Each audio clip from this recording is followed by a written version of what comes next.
Λοιπόν, τώρα γράφει, παιδιά, έχουμε λίγο κόντρα τον ήλιο βέβαια και δεν φαίνεται. Λοιπόν, περιμένετε.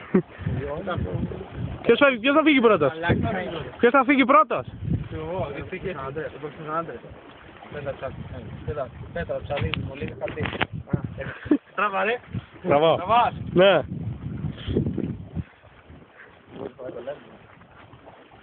Άντε, γεια, ρε.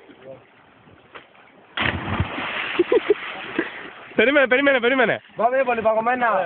Πάμε, τι λέει? Ωραία, μαλάκα είναι πιο ζεστά. Κατούρισες?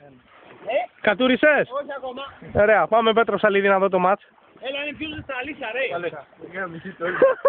Ο Βενιζέλος κολώνει να πηδήξει, βλέπω, κολώνει. Δεν κολλώνες, με το κρύο μας. Ναι. Άμα είναι κάτι χαρέας, τι να κοιτάξεις. Κουράβα! Το μου άρεσε, περίμενε.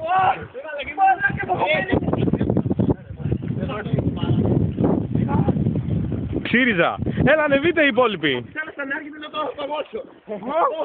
Μόλις έβλεπα τη θάλασσα να έρχεται.